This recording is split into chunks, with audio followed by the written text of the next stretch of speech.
अध्यक्ष महोदय, एक सहज म्हणून सांगितलं की कांद्याच्या बाबतीमध्ये कांदा हा कायम गाजणारा गोष्ट आहे हे मला मान्य करावं लागते। कांद्याचं पीक हे जे आहे, कांद्याचं पीक हे गरीब शेतकऱ्याचं, छोट्या शेतकऱ्याचं पीक आहे।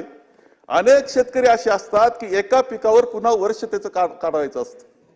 अध्यक्ष महोदय, केंद्र शासनानं जे धोरण घेतलेलं आपल्याला दिसतं कांद्याच्या बाबतीत, मी मुद्दा आपल्याला सांगतो।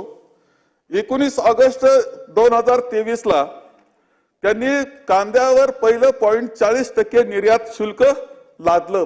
तिथं निर्यात शुल्काला सुरुवात केली आणि परिणामतः कांद्याचा निर्यातीवर परिणाम झाला, कांद्याचे दर निम्म्यावर आले। 28 ऑक्टोबर 2023 ला प्रति टन $800 निर्यात शुल्क लादलं गेलं कांद्यावर। निर्यात ठप्प झाली, दर नाही, सरकार निर्यात करू देत नाही, अशा प्रकारची परिस्थिती निर्माण झाली। 7 डिसेंबर 2023 ला शेतकऱ्याला कोणत्याही विचारात न घेता पूर्णपणे कांद्याची निर्यात बंद करण्यात आली आणि परिणामतः लेट खरीप कांद्याचा हंगाम वाया गेला। शेतकऱ्याचा कांदा हा मातीमोल झाला, ही वस्तुस्थिती आहे। अध्यक्ष महोदय, 22 मार्च 2024 ला निर्यात बंदी उठवा असं म्हणत असतापर्यंत निर्यात बंदी कायम ठेवण्यात आली। शेतकरी कांद्याचा अडचणीत आला।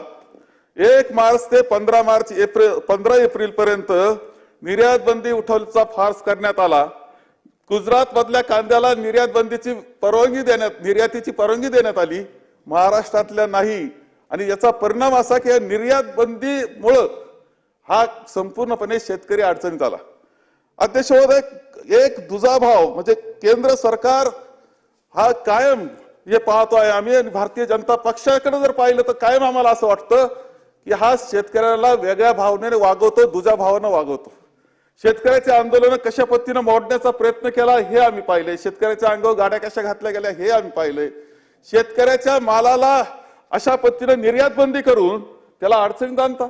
माझं मत असं आहे की ठीक आहे, तुम्हाला ग्राहकाला स्वस्त दिलं पाहिजे, याबाबतीत आमचं काही दुमत नाही, परंतु त्याकरता शेतकऱ्याला अडचणीत आणायचं, त्याच्या खिशात हात घालायचा आणि ग्राहकाला दुसरा स्वस्त देण्यापेक्षा सरकार आता जीएसटीच्या माध्यमातून लाखो कोटी रुपये गोळा करतच आहे। तर त्यांनी त्या स्वतः सरकारनं अनुदानाच्या स्वरूपामध्ये ग्राहकाला द्यावं, नाही तर शेतकऱ्याला द्यावं, परंतु शेतकऱ्याला मारून ही निर्यात बंदी करतात आणि अडचणीत आणतात। ही वस्तुस्थिती दुर्दैवानं पाहावयास मिळते आहे आणि त्याचा परिणाम सुद्धा या निवडणुकीमध्ये शेतकऱ्यांनी कसा रोष व्यक्त केला गेला हे वेगळं सांगण्याची आवश्यकता नाही।